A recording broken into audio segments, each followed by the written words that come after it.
갈라디아서 5장 22절에서 23절까지의 말씀, 두 구절 말씀 같이 읽도록 하겠습니다.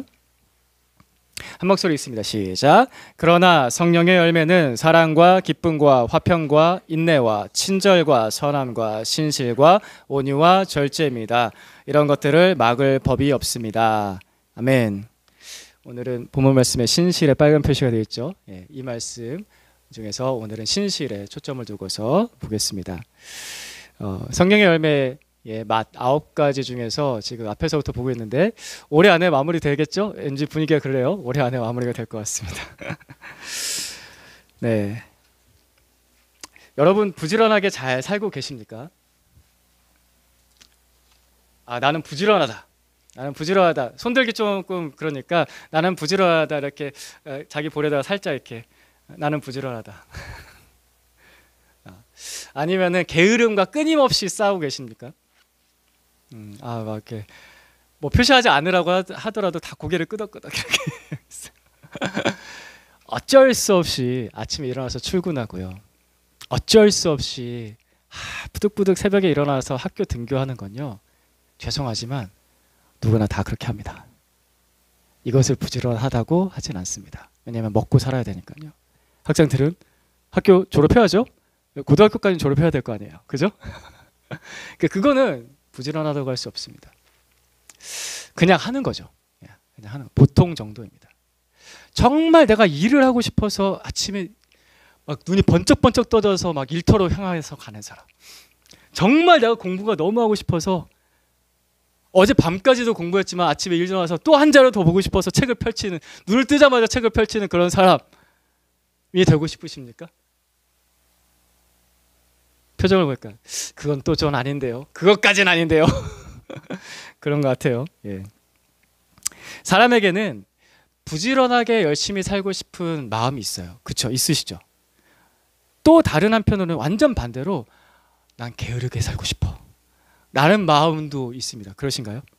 맞습니까? 우리는 이 두 가지의 마음이 공존합니다. 난 정말 이 게으름에서 벗어나서 열심히 살고 싶어 라는 마음도 있는데 또 다른 한편으로는 그렇게 못 살겠어. 내가 어떻게 맨날 그렇게 살아 라고 하면서 한없이 게을러지는 그 두 가지 욕구가 우리 마음속에 공존합니다.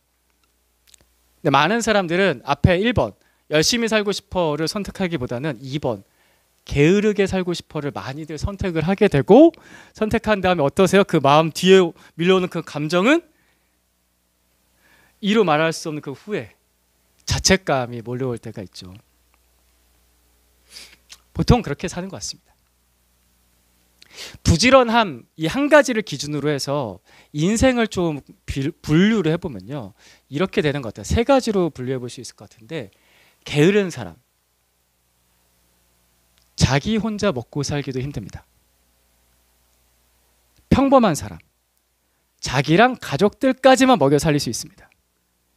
부지런한 사람, 자기 가족뿐만 아니라 남의 가족까지 먹여 살릴 수 있는 사람이 됩니다. 어느 정도 동의가 되십니까? 한 세 가지 정도로 분류할 수 있을 것 같습니다. 부지런함을 기준으로만 하면. 여러분은 어떤 삶을 살고 싶으세요? 게으른 사람, 평범한 사람, 부지런한 사람. 1번.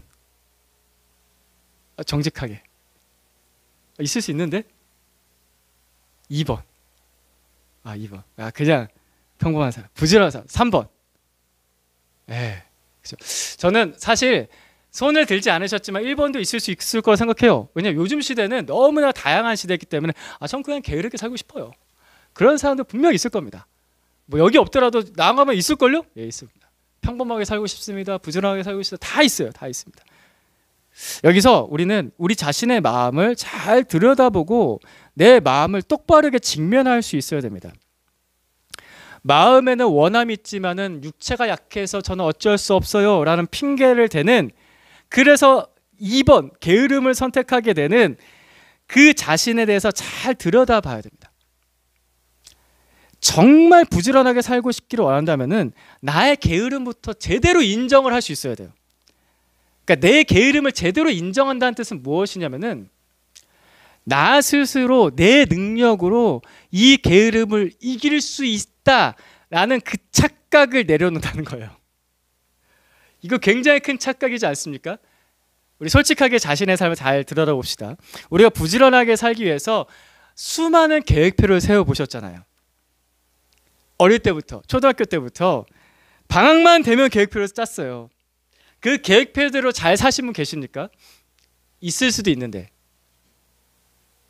그리고 우리가 중학교, 고등학교 올라가면서 나 진짜 열심히 공부해야지, 나 진짜 열심히 연습해야지, 뭐 음악이든 미술이든 공부든 나 정말 열심히 해야지 다짐했던 거 수십 번이잖아요. 오늘도 우리 정민 형제가, 오정민 형제가 나눠주셨지만 제가 열심히 성경 보고 기도하려고 했는데 그게 잘 됐는데 양육을 통해서 조금이라도 하게 됐어요. 이런 말, 공통적인 우리의 고백. 올해는 1도 하겠어요. 성경 1도 하겠어요. 큐티 하겠어요. 기도하겠어요. 열심히 다짐하셨잖아요. 자, 12월이 되었습니다. 그렇게 되었습니까? 우리 직면해 봅시다. 우리 자신의 모습을 똑바로 쳐다봅시다. 됐나요? 안 됐죠. 그러니까 나 스스로의 힘으로 내 게으름을 이겨낼 수 있다는 그 착각을 내려놔야 돼요. 내 삶을 제대로 들여다보면요, 내 힘으로 그게 안 된다는 게 증명이 되잖아요. 이미 증명됐습니다. 그죠? 증명이 됐습니다. 대부분의 사람들, 물론 아닌 분도 계시죠. 부지런하게 잘 살 수 있는 분도 있어요. 분명히 있어요. 한 열에 한 명 정도, 열에 한두 명 정도 정말 부지런하게 사시는 분들이 있습니다. 그렇지 않으면은 특별히 이런 젊은 시기에 부지런하게 사는 사람 전 거의 못 만나봤습니다. 진짜 열에 한두 명 정도. 우리들 중에 많은 분들은 아마 어쩔 수 없이 아침에 새벽에 일어나서 출근하고 어쩔 수 없이 학교 가는 사람들이 대부분입니다. 이게 잘못됐다는 뜻이 아니에요. 정죄하는 게 아니에요. 그냥 보통 사람이라는 겁니다. 그냥 보통 사람입니다. 만약 이보다 심각하다. 이보다 심각한 거 뭐냐면은 어쩔 수 없이 일어나지도 않아. 그래요. 그러니까 학교도 안 가. 출근은 그냥 안 해. 그냥 오늘 내 마음이 안 땡겨. 출근 안 할래. 아, 심각하죠. 그런 사람은 혼나거나 아니면 상담 치료를 받으셔야 돼요. 그 정도까지는 아니시잖아요. 그러니까 보통 사람인 겁니다. 그래서 우리는 앞서 읽었던 성령의 열매의 맛들 중에서 9가지 맛들 중에서 신실한 맛을, 충성스러운 맛을 내 힘으로 내 능력으로 낸다? 그 맛을 낸다가 안 되는 사람들입니다. 이게 인정이 되십니까? 그리고 원래 성령의 열매는 내 힘으로 만들어내는 게 아닙니다. 하나님의 능력으로 되는 거죠. 우리의 삶을 다시 한번 똑바로 들여다보면요, 이제 분석을 해봐야 됩니다. 아까부터 똑같은 얘기를 했는데요, 우리는 출근해야 되는 일터가 있기 때문에 딱 그만큼 부지런한 겁니다. 맞아요? 우리는 아침에 등교를 해야 되는 학교가 있기 때문에 딱 그 정도만큼 부지런한 거예요. 우리는 돌봐야 될 가정이 있으니까 딱 그 정도만큼 부지런한 거예요. 이해가 되세요? 그러니까 우리는 우리 스스로의 힘으로 부지런함을 만들어낸 것이 아니라 일터가 있고 학교가 있고 가정이 있으니까 그 외부의 도움으로 딱 그 정도만큼 부지런해지는 사람들이라는 겁니다. 보통 사람이 그렇습니다. 맞습니까? 내가 회사를 그만두고 학교를 그만두고 가정이 없으면 부지런할 수 있을까요? 그럴 자신 있으세요? 우리는 외부의 도움 때문에 딱 그 정도 부지런한 사람으로 살고 있는 겁니다. 자, 이거를 잘 이해해야 됩니다. 그래서 우리가 신실하고 충성스러운 사람으로 성장하길 원한다면은, 나는 외부의 도움으로 그렇게 된 거기 때문에 내 스스로의 다짐과 계획만으로는 안 된다라는 것을 실제적이고 구체적으로 인정하는 것부터 시작해야 돼요. 아, 난 그걸로 안 되는구나. 나 외부의 도움이 필요하구나 라는 것을 인정하는 것부터 시작하는 겁니다. 자, 이게 1단계. 그래서 인정이 되고 나면 그 다음을 봐야 돼요. 되시나요? 오늘 말씀 들으시면서 이 한순간에 안 되시더라도 곰곰이 생각해 보세요. 아, 정말 부지런하신 분들은 걱정하실 필요 없어요. 그냥 사시면 돼요. 근데 그게 아니신 분들은, 아, 나는 내 힘으로 안 되는구나, 이게 인정이 되는 거. 그 다음이 뭐냐면은, 그래서 부지런한 분에게 도움을 받아야 되는 거예요. 어떻게 부지런하게 사냐? 부지런한 사람하고 같이 살아야지 부지런해져요. 그런 특별한 사람의 도움을 받아야 내가 부지런해져요. 대표적으로 군인 출신인 부모님, 그러니까 아버지가 군인 출신인 분의 자녀들은 아버지 때문에 부지런해요. 아버지가 교육을 잘하셨으면, 가정교육을 잘하셨으면 아버지 때문에 부지런해요. 아버지는 새벽같이 일어나셔서 출근하시고 항상 충성돼. 나라가 부르면 언제든지 달려가는 그런 충성스러움을 아이가 어릴 때부터 보고 자라면 원래 저렇게 살아야 되는 거구나 라는 것 때문에 그 아이에게 그 신실함이 만들어지거든요. 그러니까 부지런한 분에게 도움을 받아야 됩니다. 그렇죠? 인정이 되면은 부지런한 분에게 도움을 받는다. 그래서 오늘 말씀 한 구절 더 보겠습니다. 요한계시록 19장 11절에서 13절까지 말씀 번갈아 가면서 보겠습니다. 제가 먼저 11절 읽겠습니다. 나는 또 하늘이 열려 있는 것을 보았습니다. 거기에 흰 말이 있었는데 신실하신 분, 참되신 분이라는 이름을 가지신 분이 그 위에 타고 계셨습니다.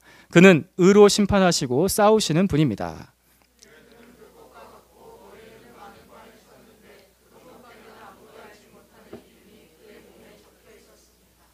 13절 같이 읽습니다. 시작. 그는 피로 물든 옷을 입으셨고 그의 이름은 하나님의 말씀이라고 하였습니다. 아멘. 우리 예수님께서는 신실하신 분이시고 참되신 분이십니다.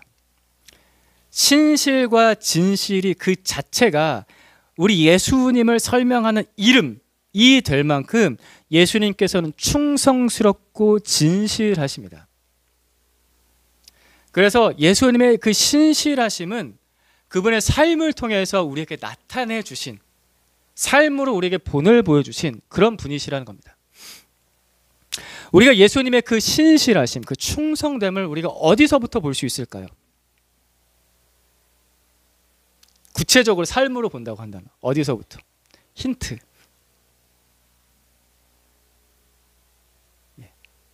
생각이 나십니까?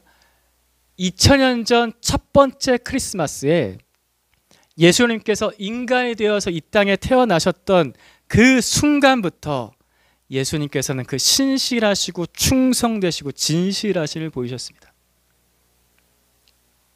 한번 생각을 해보면 좋겠습니다. 하나님이신 예수님께서, 그 전지전능하신 분께서 왜 굳이 인간이 되셔서 이 땅에 태어나셔야 했을까요? 그럼 말씀 한마디로 하시면 되는데, 이 복잡하고 죄 많은 세상에 왜 굳이 인간이 되셔서 이 땅에 태어나셨을까요? 예수님께서 30년 동안 개인적인 인생을 사셨는데, 공생애는 3년이잖아요. 3년 반인데 개인적인 인생을 사신 30년, 10년도 아니고 20년도 아니고 30년이에요. 30년은 왜 예수님께서 굳이 목수의 삶을 살아내셨을까요? 당시 목수의 삶은 앞에 제가 전에도 말씀드렸지만 노동자의 삶입니다. 굉장히 힘든 거예요. 목수라는 게, 그 당시 목수라는 게 나무만 만지는 것이 아니냐, 돌, 뭐 무거운 거, 금속, 그런 거 다 손에 다 만지시면서 손에 구순사 다 베기고 온몸엔 장근육이 생기고 맨날 땀 뻘뻘 흘리면서 일하는 그 직업이 목수였습니다. 그걸 30년 아버지 요셉 밑에서, 뭐 어린아이 한 8년 빼고 나면, 10년 빼고 나면 한 20년을 그렇게 사신 거예요. 왜 그렇게 살아내셨을까요? 그게 왜 필요하죠? 전지전능하신 하나님께.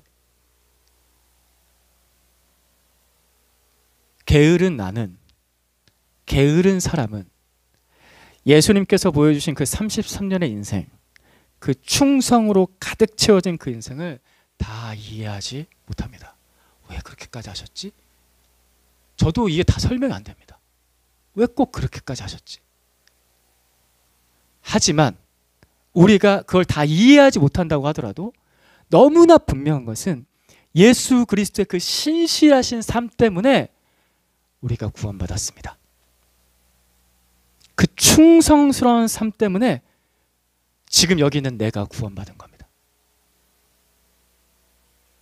완전한 인간이 되셔서 인간의 삶을 충실하게 살아가시고, 그리고 마지막 그 피 한 방울까지, 마지막 그 피 한 방울까지 나를 위해서 흘려주신 그 신실하심 때문에 나의 죄가 용서받고 구원받았습니다. 만약에요, 우리 예수님께서 아기 예수님으로, 아기의 모습으로 태어나지 않으시고요, 꼭 그렇게까지 할 필요가 있어? 하면서 인간의 장성한, 남자의 장성한 모습으로 갑자기 뿅 하고 나타나서 신비한 삶을 막 사시다가 십자가 꼭 져야 돼? 그거 좀 힘든데? 하고서 내가 너 이제 용서했어 하고서 뿅 하고 사라졌다 라고 한다면 여러분 그 복음을 믿으시겠습니까? 아니면 지금 우리가 가지고 있는 성경에 있는 그 복음을 믿으시겠습니까? 만약에 그런 신비스러운 그 이상한 복음이 있었다고 한다면은, 가정이에요. 있었다고 한다면은 그 복음이 2000년을 지난 지금 이 한국 땅까지 올 수 있었을까요? 그런 이야기는 신화가 되겠죠. 꾸며낸 이야기처럼 여겨지겠죠. 생명력이 전혀 없는 이야기가 될 것이고 잊혀질 것이고 한국 땅까지 올 수도 없었을 것입니다.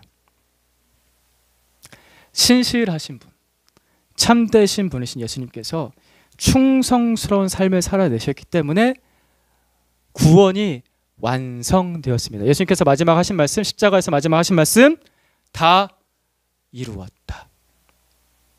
그래서 완성되었습니다. 그 복음이 그래서 우리 가슴 속에서 뛰고 있는 것입니다. 그것이 우리에게 생명이 되는 것입니다. 그분의 신실하심 때문에. 방금 전에 읽었던 말씀 13절 말씀 한 번 더 보겠습니다. 같이 봅시다. 시작. 그는 피로 물든 옷을 입으셨고 그의 이름은 하나님의 말씀이라고 하였습니다. 아멘. 이 13절에는 우리 예수님을 설명해 주는 또 두 가지 중요한 내용이 나옵니다. 첫 번째는 예수 그리스도의 보혈, 두 번째는 하나님의 말씀. 이 두 가지는 우리를 구원하는 핵심이죠. 우리 예수님의 피는 흘렀다가 말라버린 피가 아닙니다. 옛날의 구약의 모든 제사는 흘렀다가 말라버렸습니다. 그래서 계속 반복이 된 거거든요. 생명이 사라지니까, 그 피에 있는 생명이 사라지니까 죄 용서가 사라집니다. 그러니까 구약의 제사는 계속해서 반복되어 있습니다. 하지만 예수 그리스도의 보혈은 지금도 살아있어서 우리를 위해서 흐릅니다. 왜냐하면 그분은 부활하셨으니까. 지금도 부활하셔서 하나님 보좌 우편에 앉아 계신 그 예수님의 피는 지금도 신실하게 충성스럽게 오늘까지 우리 가슴에도 흐를 수 있는 겁니다. 그래서 생명력 있는 그 피로 우리 죄가 용서받습니다. 굳어버린 피가 아니라, 죽은 피가 아니라, 잊혀진 피가 아니라 지금도 살아있는 그 피로 우리가 용서를 받습니다. 그러니까 여러분 회개하실 때요, 물론 우리 죄를 용서해 주세요라고 회개할 때 약간 좀 이렇게 침울함이 있어요. 죄송함이 있고요. 하나님 앞에 좀 하나님 저 어떡하죠? 라는 그런 마음도 있는데, 그 마음과 더불어서 하지만 예수님의 보혈은 지금도 나를 위해서 흐르니 그 생명의 보혈로 나를 씻어주십시오 하면서 그분을 온전히 의지하면서 회개하십시오. 침울하게 내 죄에만 짓눌려서 회개하면요, 죄책감에 시달리거든요. 그게 아니라 신실하게 흐르는 그 보혈로 나를 용서해 주십시오. 충성스러운 그 보혈로 나를 용서해 주십시오. 주님, 저는 죄송해서 너무나 충성스럽지 못하지만 주의 보혈, 그 신실한 보혈로 내 죄를 용서해 주십시오. 그리고 예수님을 설명하는 또 하나의 말씀, 하나님의 말씀입니다. 하나님의 말씀 옛날 신화가 아니에요. 앞서 말씀드렸죠. 뿅 하고 나타나 평화가 사라지고 신비한이라고 사라져, 그런 말씀이 아니에요. 하나님의 말씀은 지금도 살아있는 말씀입니다. 지금도 여기서도 역사하시고, 지금 동시간에 예배드린 모든 교회 처소마다 하나님께서 말씀하셔서 역사하시고, 저 먼 땅 선교지에서도 역사하셔서 언어가 다르고 문화가 달라도 똑같이 예수 그리스도의 복음을 듣는 자마다 회개하고 구원받는 역사가 일어납니다. 왜냐하면 그 말씀은 신실하기 때문에, 살아있기 때문에. 그래서 우리가 말씀을 대할 때마다 그걸 활자로, 글자로 적혀져 있는 생명경륜의 말씀을 대하는 것이 아니라, 말씀을 대할 때마다 내 마음을 움직이잖아요. 느끼세요? 성경 말씀을 대할 때마다 내 마음이 막 움직여져요. 내 삶을 변화되겠다고 결심하게 돼요. 회개하게 됩니다. 왜냐하면 그 말씀은 살아있는 말씀이기 때문에. 그와 관련된 내용을 아마 다음 주에 양육 나눔해 주시는 분이 나눠주실 것 같아요. 그죠? 하나님의 말씀은 살아있습니다. 신실합니다. 반드시 이루어집니다. 예수 그리스도의 보혈, 그 하나님의 말씀, 그 신실하신 예수님께 기대어서 그 충성스러움을 닮아가는 겁니다. 우리가 일터에 기댔잖아요. 기억하시죠? 앞서 말씀드렸죠. 일터에 기댔고요, 가정에 기댔고요, 학교에 기댔어요. 그래서 그 정도만큼 부지런했잖아요. 근데 거기에도 기대는데 왜 예수님께 기대지 않으세요? 예수님은 더 충성스러우신데, 나를 더 변화시킬 수 있는데, 그 보혈, 그 말씀, 신실하고 참되신 분께 기대어서 우리가 변화되는 겁니다. 그분을 닮아서. 한국 전쟁 때, 6.25 한국 전쟁 때 일어난 일입니다. 부산에 유엔 묘지를 만들 때였습니다. 한국 전쟁 중이었는데 전쟁 중에 이미 사상자가 많이 있었기 때문에 이 땅에 우리나라를 지키기 위해서 왔던 유엔군들이 많이 돌아가셨잖아요. 그래서 그분들을 위해서 부산에다가 저 끝에까지 밀렸을 테니까 그 부산에다가 유엔 묘지를 만들었습니다. 지금도 있습니다. 부산의 제한 유엔 기념공원으로 바뀌어서 불리고 있죠. 그 유엔 묘지를 만들 때 미군 담당자가 부산 전 지역에 있는 토건업자들을 다 불렀습니다. 왜 불렀냐면은 완공식을 해야 되는데 한겨울에 완공식을 하다 보니까 전쟁 중이기도 하고 해서 너무 묘지가 처량해 보이고 썰렁해 보이는 거예요. 그게 마음에 걸렸던 것 같습니다. 그 미군 담당자가. 그래서 토건업자, 한국 토건업자를 다 불러가지고 자 여기다가 잔디 깔 수 있는 분 하고 물어본 거예요. 부산이 아무리 따뜻해도요. 그죠? 부산이 아무리 따뜻해도요. 한겨울에 잔디 까는 게 가능합니까? 불가능. 아무리 따뜻해도. 그래서 토건업자들 다 모여가지고 지금 전쟁 중이고 어디서 잔디를 구하고 이걸 어떻게 깔아서 이게 살아날 거야. 그래서 다들 주저주저하고 있는데 한 사람은 딱 손들었습니다. 저요. 한 사람이 딱 손들어서 제가 하겠습니다라고 했습니다. 그분이 누구였냐면은 현대를 세운 정주영 회장입니다. 정주영 씨가 그때 저요 하고 손들었습니다. 그래서 제가 하겠습니다. 그런 분이시잖아요. 그분이 무대포이시잖아요. 그래가지고 자, 일거리 딱 맡고 나서 부산 전 지역을 돌아다니면서 잔디 까는 사람을 찾은 거예요. 열심히 찾았어요. 열심히 찾았는데 찾았을까요? 못 찾았을까요?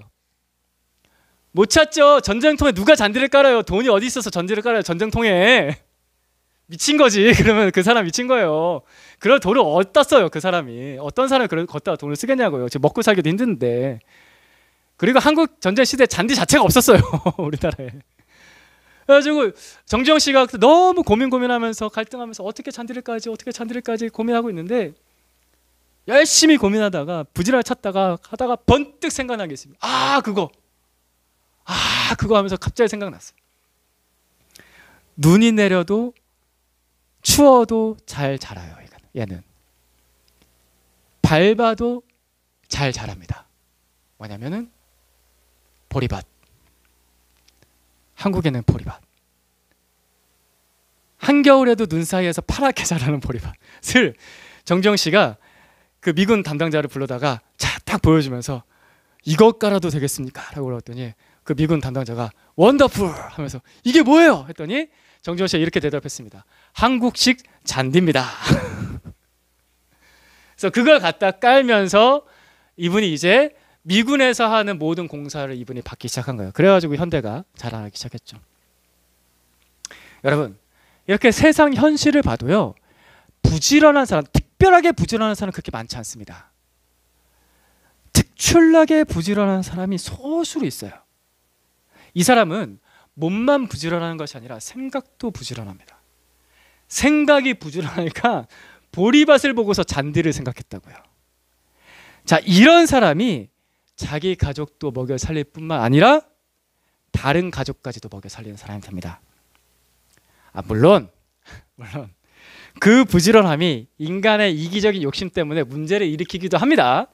제가 대기업 찬양하는 게 아니에요. 우리가 대기업에 좀 서운함이 있기도 하죠. 하지만 그 대기업을 이뤘던 사람들 중에서 분명히 그 한 사람 때문에 먹고 산 사람도 있잖아요.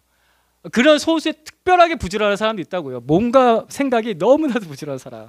그 사람에 기대어서 산다고요. 사람들이. 세상 사례가 그렇지 않습니까? 근데 이 세상 사례도 그렇게 미친 듯이 부지런한 사람에 기대어서 사는데 왜 예수님께는 안 기대시냐고요. 예수님께는 그저 구원만 해주세요. 용서만 해주세요. 천국만 가게 해주세요. 가 아니라 예수님의 그 성실하심과 신실하심을 제가 본받을 수 있기를 원합니다. 그분께는 이기적인 욕심도 없으시잖아요. 그분 너무나도 순결하시잖아요. 예수님께서는 지금도 그 신실하심이 모든 사람의 구원을 해서 지금도 달려가고 계시잖아요. 졸지도 않고 주무시지도 않고. 시편 121편 말씀 4절에서 6절까지 말씀 우리 천천히 같이 읽겠습니다. 시작. 이스라엘을 지키시는 분은 졸지도 않으시고 주무시지도 않으신다. 주님은 너를 지키시는 분, 주님은 내 오른쪽에 서서 너를 보호하는 그늘이 되어 주시니 낮에 햇빛도 너를 해치지 못하며 밤에 달빛도 너를 해치지 못할 것이다. 아멘. 아멘. 졸지도 않고 주무시지도 않고 나를, 우리를 지키시는 주님께 의지하세요. 예배 시간에 졸다가도 예배 시간에 졸려서 꾸벅꾸벅 하다 주님 저는 졸지만 졸지도 않고 주무시지도 않고 저를 지키시는 주님, 주님께 의지합니다. 주님께 의지해서 우리는 구원받고 주님께 의지해서 우리는 그 신실하심, 그 충성됨을 닮아가는 겁니다. 충성됨은 절대 머리로 배울 수 없습니다. 충성됨은 삶으로 배웁니다. 그래서 죄송하지만 이 말씀을 지금 이 설교를 전하고 있는 저도 부끄럽습니다. 저도 그렇게 부지런한 사람이 못 됩니다. 충성스럽지 않습니다. 하지만 한 가지 아는 것은 충성스러움은 삶으로 배운다는 것입니다. 제가 새벽기도 나올 때 벌떡벌떡 일어나서 오늘도 새벽기도 성령 충만하게 기도해야지 찬송가 부르면서 막 교회를 막 제가 뛰어 나올 때도 가끔 있지만 매일 그렇지는 않습니다. 이불 속에서 나올 때 주여, 오늘도 주여 새벽기도 주여 몇 번 주님 부르고 나서 기어 나옵니다. 제가 왜 그렇게 기어 나와서 여기 나와서 기도할까요?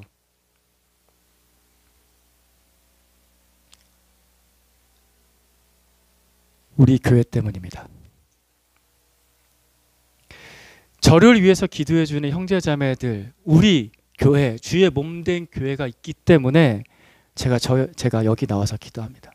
그리고 제가 기도해 줘야 되는 형제 자매들, 주님의 예수 그리스도의 몸된 교회가 있기 때문에 힘을 내서 나와서 여기 와서 기도합니다. 저는 성경 왜 볼까요? 목사니까? 저는 말씀을 볼 때마다요, 얼마나 꿀같이 단지 너무나도 은혜롭고 정말 너무나 신비롭고 감동스러워서 성경을 보지 않을 수가 없어서 볼 때가 있습니다. 저 그래도 예수 열심히 믿었어요. 성경 말씀이 너무나도 감격스러워서 볼 때가 있지만 매번 그렇게 보지 못합니다. 저도 성경 볼 때요, 졸려가지고 보던데 또 보고 다시 여기 어디였지? 보던데 또 보고 그럴 때 있습니다. 하지만 그래도 그렇게 졸려서 성경을 계속해서 꾸역꾸역 보고 있는 이유는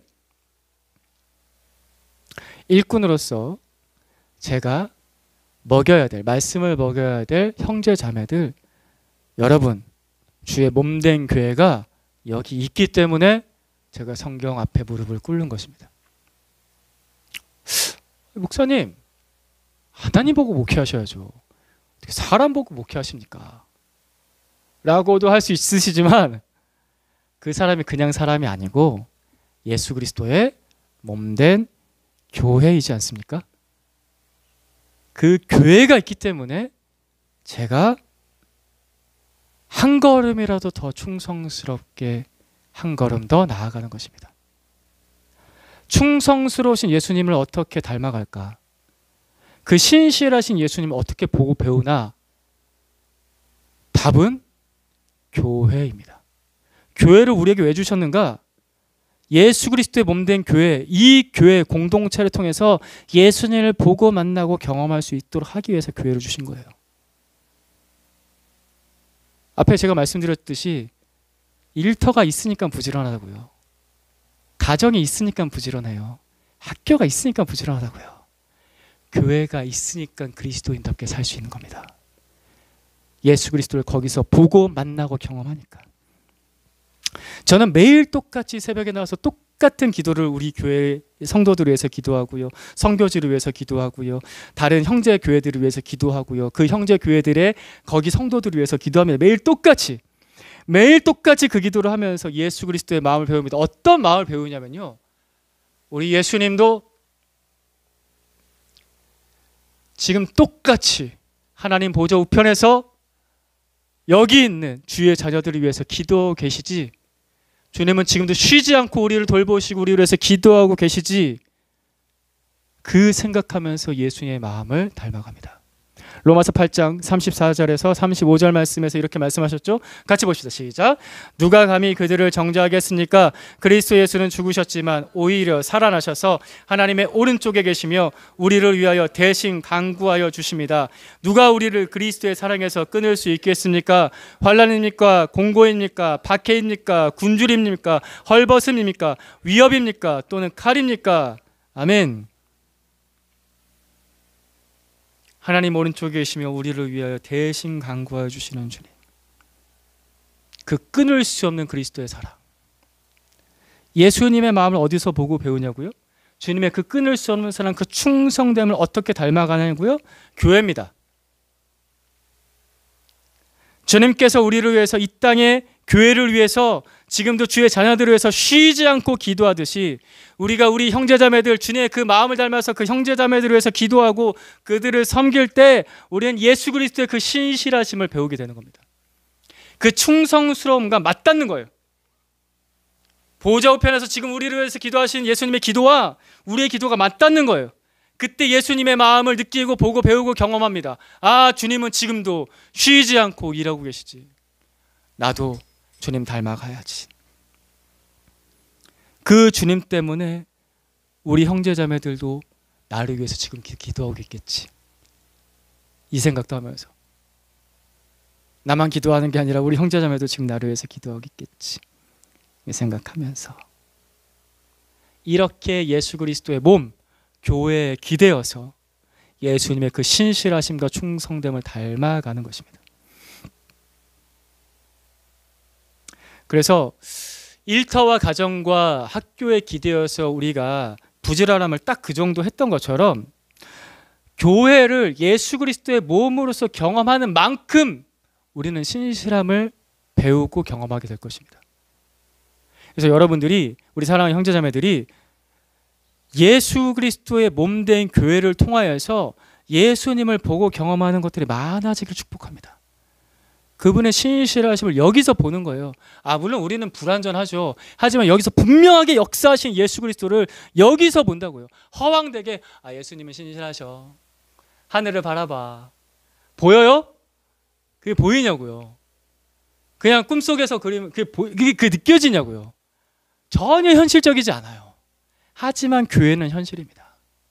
여기에 연약한 사람, 힘든 사람, 아픈 사람, 잘 믿는 사람, 잘 못 믿는 사람 다 있잖아요. 그 가운데서 역사하시는 하나님은 신실하십니다. 그걸 보고 배우는 겁니다. 제가 앞서서 부지런함의 정도를 이렇게 정리해 봤습니다. 게으른 사람, 자기만 먹고 삽니다. 아, 자기 먹고 살기도 힘듭니다. 게으른 사람, 자기 먹고 살기도 힘듭니다. 평범한 사람, 자기랑 자기 가족만 겨우 먹고 살립니다. 부지런한 사람, 자기 가족이랑 더불어서 남의 가족까지 먹고 살립니다. 지금 세상에서는 1번과 2번도 맞다라고 합니다. 하지만 예수님의 그 충성됨을 바라보게 되면은 계속 바라보게 되면 우리의 교회 안에서 그것을 계속 바라보게 되면은 아, 3번이 맞구나. 3번이 진짜 옳은 길이구나 라고 동의하게 되실 것입니다. 우리가 예수님께 기대어 살면서 주의 몸된 교회에 기대어 살면서 주님의 그 신실하심을 보고 느끼고 경험하면서 닮아가기를 간절히 바랍니다. 그래서 내가 먹고 사는 것뿐만 아니라 다른 사람도 예수님의 그 복음 때문에 먹고 살게 되는 그 영광스러운 일이 우리 가운데 일어나기를 축복합니다. 그래서 이번 성탄절에 우리 초대하고자 하는 우리 형제자매들 있잖아요. 이 생각하셔야 돼요. 오늘 내가 예수님을 닮아서 충성스럽게 기도하고 섬길 때 이 사람도 예수의 살과 피를 먹고 살게 될 거다. 그런 기대감으로.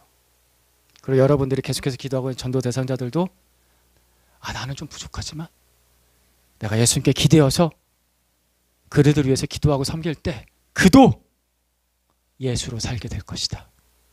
그만 살게 되는 것이 아니라 그의 가족까지도 살게 될 것이다. 기대하면서 주님 제게 이 영광을 주십시오. 그렇게 기도합시다. 기도하겠습니다. 하나님 아버지, 감사합니다. 신실하신 우리 주 예수 그리스도를 우리에게 보내주시고 그분의 삶을 우리에게 보여주시고 따라갈 수 있도록 이끌어 주셔서 너무나 감사합니다. 오늘 주의 몸된 교회 안에서 주님의 말씀을 듣습니다.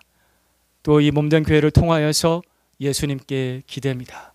주님의 삶을 보고 듣고 경험하고 배우게 해주셔서 게으른 우리의 죄성이 무너지게 해주시고 예수 그리스도를 닮아 부지런해져서 나만 먹고 사는 것이 아니라 다른 사람도 먹고 살릴 수 있는 생명력 있는 삶, 성령의 열매 맛이 나는 삶, 신실한 맛이 나는 삶 살 수 있도록 우리를 이끌어 주시옵소서. 주님, 이것이 우리에게도 기쁨이 될 뿐만 아니라 하나님께 영광 되기를 원합니다. 예수 그리스도의 이름으로 기도드립니다.